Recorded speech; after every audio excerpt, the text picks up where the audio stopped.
Yo tout le monde. Alors aujourd'hui on a décidé d'aborder un sujet avec vous, comment on a pris confiance en nous. Ouais. Donc on va vous expliquer plusieurs étapes de notre vie qui ont fait que on est descendu puis remonté.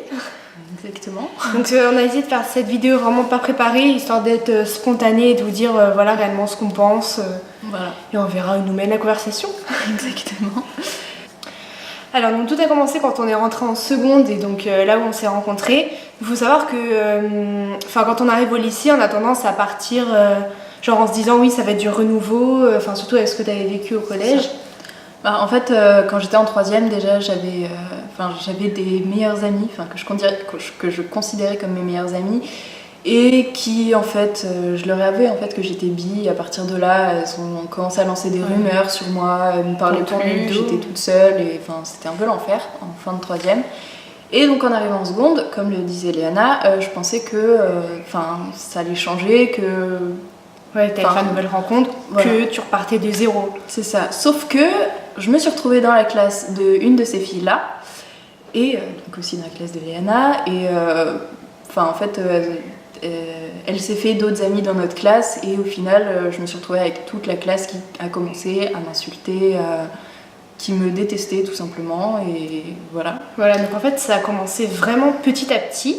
C'est-à-dire qu'à la base, c'était juste... elle m'avait dit, oui, c'est mon ancienne meilleure amie, c'est passé ci. Moi, j'étais au courant de toute l'histoire, elle m'avait raconté ce qui s'était passé au collège, voilà. Et donc, ça a commencé par des petits regards, vous voyez, du mépris un peu. Mais bon, en soi, nous, on avait notre bande de potes. Voilà, on n'était pas que toutes les deux, mais bon, après, on ne parlera pas d'eux, parce que voilà. Mais on était dans notre petite bande, puis on s'est dit, écoute... Nous on s'en fout, au lycée on est vraiment en mode, nous on va en cours, puis en dehors on se voit, on s'en fout de notre classe, qui c'est qu'il y a. Sauf que cette personne-là, on va dire, est moins timide que nous, moins réservée, donc forcément elle s'est fait un groupe d'amis dans la classe avec des gens qui ont un peu plus de gueule que nous, on va dire. Surtout à l'époque. Voilà, donc ça a commencé vraiment petit à petit, on sentait que ça parlait sur nous, principalement surtout sur Shana. Mais comme forcément on traînait avec elle, nous aussi ça nous rendait mal à l'aise. Mais après on était... moi je me suis à aucun moment sentie harcelée, c'est vraiment elle la base. Mais on sentait que ça nous regardait, que ça parlait sur nous. Donc c'est là que ça a commencé un peu à nous mettre mal à l'aise chaque fois qu'on allait en cours. Ouais. Mais je pense que ça a surtout commencé parce que j'avais un compte Ask à l'époque. Et en fait au début de l'année je suis sortie avec un garçon. Et il n'était pas trop aimé par la classe. Et rapidement sur le compte Ask, j'ai reçu une question, c'était ah t'aimes bien la bite de machin, truc un peu débile. On commence à recevoir une question comme ça, donc t'es là, on sait qui c'est, on sait à peu près qui c'est. Voilà. Mais bon, voilà. En plus, si cette première question n'était pas en anonyme, donc je savais personnellement qui c'était. Donc on savait, donc à partir de ce moment-là, on s'est dit ok, parce que c'était pas sa meilleure amie, c'était vraiment des potes à elle. Donc on s'est dit ok, ça y est, tout le monde commence à nous juger sans même nous connaître. C'est ça. Donc ça commence, une question sur Ask, ok, on s'en fout. Voilà, on a commencé à répondre en mode oui, un peu avec de l'ironie, on prenait pas ça au sérieux, on était là, ils nous aiment pas, on s'en fout, on fait notre vie. Mais petit à petit, elle a commencé à recevoir de plus en plus de questions. Ouais, et puis c'était des regards, et puis... Ça commençait vraiment à devenir poignant en fait. C'est ça. Je me souviens de plusieurs fois où je suis passée dans les couloirs où t'avais tout le monde qui me regardait bizarrement. Vraiment des trucs où c'était malsain limite. Je me rappelle d'une anecdote, on était en SVT. Non, j'allais la raconter après. La prof m'a demandé de lire un truc, je sais pas si on parle du même truc. Si. Mais la prof m'a demandé de lire un texte, je commence à lire, et je sais plus, derrière moi j'ai entendu, je sais plus ce qu'il disait. Il rigolait il commençait à rigoler, des mini-insultes, des trucs comme ça, tu vois. Et je me suis arrêtée de lire, et je sais pas, c'était ultra malaisant, je me sentais pas bien, et voilà. Après, il faut quand même savoir que on était juste notre groupe vraiment, mais que eux c'était juste un autre groupe, mais après les autres gens dans la classe, tout le monde n'est pas contre nous. Mais ils disaient rien, ils entendaient, même les profs, quand elle était en train de lire à l'oral et que ils commençaient à rigoler, la prof disait rien, les autres disaient rien. Je me souviens qu'une fois, il y en avait une qui était venue nous voir en disant oui, non mais c'est vrai que ça se fait pas ce qu'ils vous font, mais bon après, Enfin, on veut pas trop se mêler, bah écoute, mêle-toi pas, mais ça sert à rien de venir nous dire ça. Ouais, c'est ça. Non, puis je pense que le pire des trucs, c'est que tout le monde voyait ce qui se passait, mais personne ne réagissait et tout le monde s'en foutait en fait. Et il y a aussi en seconde, je faisais souvent des crises d'angoisse ou je sais pas, et je devais sortir de la classe pour que ça aille mieux, pour me calmer. Et il y a même une fois, c'était toi qui m'avais raconté ça. Genre, j'ai fait une crise et je suis sortie et il y en a une qui s'est retournée qui a fait c'est triplé ou je sais pas quoi, genre une rumeur elle était enceinte de triplé. C'est ça, écoute. Enfin voilà. J'avais pas compté des cris d'angoisse quand on était enceinte déjà, mais bon, en plus des triplés. Oh, maman, ça aurait été dur. J'en aurais adopté un du coup. Non mais là où ça a vraiment merdé, c'était juste avant les vacances de Pâques. On était en cours de maths. Et il y a quelqu'un qui a demandé à un mec de notre classe, note les filles de ta classe. Et donc il a noté ses amis, genre oh machin, je lui mets 18 parce qu'elle a un beau cul, machin, enfin etc. Et à la fin il y avait nous, donc c'était Shana, je lui mets 2 et Léana, je lui mets 3. Voilà, ils avaient aussi noté d'autres gens de notre bande. C'est ça. Et juste après ça, j'ai reçu une autre question, c'était note machin, donc le mec qui nous avait dit ça. Et je sais plus ce que j'ai répondu, j'ai dit un truc genre s'il serait moins poilu, ça irait mieux, ou je sais pas quoi. Enfin, pour répondre en fait dans la même stupidité quoi. Parce que je trouve, moi vraiment ça devenait vraiment pesant, j'en pouvais plus. Et donc je voulais répondre. Et à partir de là, ils ont commencé vraiment à se blesser. En fait, je pense que juste cette phrase-là, ça les a blessés parce qu'ils ont vu que j'ouvrais ma gueule. On répondait. Et là, pendant 2-3 jours, ça arrêtait pas. C'était tous les jours des questions à la con, tous les jours des conneries. Voilà. Même ce qu'ils ont commencé à faire, c'est pirater mon compte Ask, lui envoyer une question avec mon compte pas du tout en anonyme, en mode c'est moi qui lui avais envoyé, je sais plus ce qu'ils avaient dit, un truc à la con, Même genre de truc que d'habitude. Hein. Mais voilà, avec son compte pour essayer de nous briser en fait, parce que en fait ce qui nous a fait tenir en seconde, ce qui m'a fait tenir personnellement, c'était que vraiment on est restés soudés et que quoi qu'il arrive, on est restés ensemble et je pense que du coup c'est pour ça qu'ils ont essayé de briser notre amitié en disant oh regarde elle aussi elle t'envoie des conneries. Ouais, alors que direct je l'ai appelé pour la prévenir, ensuite j'ai essayé de m'auto-envoyer des questions pour qu'il réponde, donc il me répondait, mais bon après tout de suite j'ai changé mon mot de passe et puis voilà on est passé à autre chose. Mais c'était pas compliqué.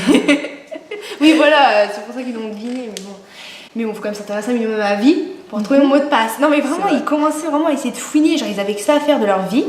Genre nous ils nous connaissaient pas, ils nous connaissaient qu'à travers ce que disait l'ancienne meilleure amie de Shana.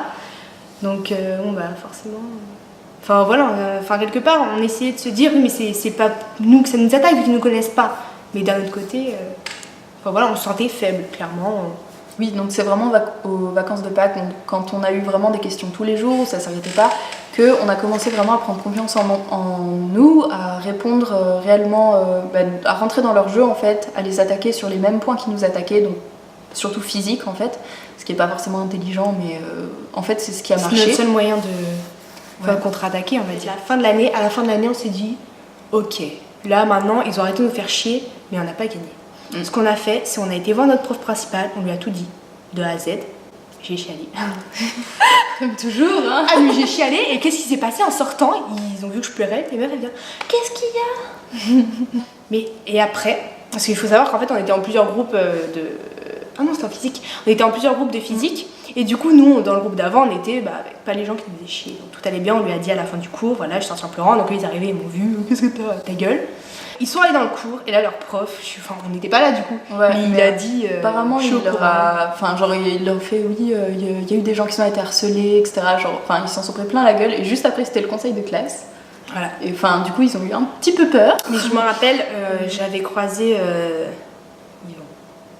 j'avais croisé un d'entre eux après qu'ils aient eu donc le rappel à l'ordre on va dire, et je me souviens que il m'avait souri, j'étais on a gagné quoi. Donc et ensuite ce qu'on a voulu faire, c'est en fait pour nous on s'est dit bon la seconde elle est terminée, ça y est on a tout dit, ça y est on a tout expulsé, maintenant la première on va repartir de nouveau. Et donc on a voulu faire, parce qu'on pouvait faire des demandes de classe, pour être qui on voulait, donc nous on avait fait une demande de classe pour être ensemble en disant qu'on avait vécu une année assez difficile, on était rejetés par notre classe et du coup on aimerait bien être ensemble pour encore une fois se souder. Ouais, surtout si on se retrouvait encore avec eux pour éviter qu'il y en ait une qui se retrouve toute seule cette fois et que vraiment ça... Oui parce que toute seule c'est pas possible. Voilà c'est ça. Mais évidemment à la rentrée nous avons une petite surprise. Tiens. pas dans la même classe. Et Notre raison n'était point valable. oui, on est allé voir la proviseure adjointe ou un truc comme ça, on lui a expliqué, elle nous a dit oh non mais je peux rien faire pour vous et tout, et donc on s'est retrouvés dans des classes séparées. Et dans ma classe, je sais pas si t'en avais toi dans ta classe. Dans ma classe, il y en avait certaines surtout qui faisaient partie des gens qui nous harcelaient, etc.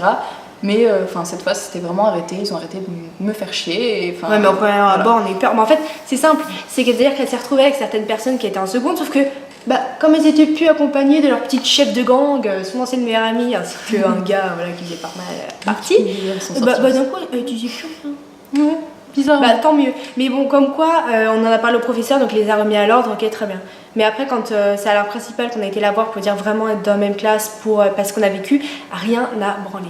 Exactement. Donc je pense qu'en fait, dans ce genre de situation, les seules personnes sur qui vous pouvez compter, c'est vos amis qui sont en cours, qui voient ce qui se passe, vos parents. Le problème, c'est que vos parents, ils sont pas en cours avec vous, donc leur en parler, ouais, c'est bien. Personnellement, mes parents, ils étaient là, c'est pas grave. Ils se rendaient pas compte vraiment de la situation. Oui, comme ils étaient pas avec nous, personne ne peut s'en rendre compte. Puis en même temps, que veux-tu qu'ils fassent ?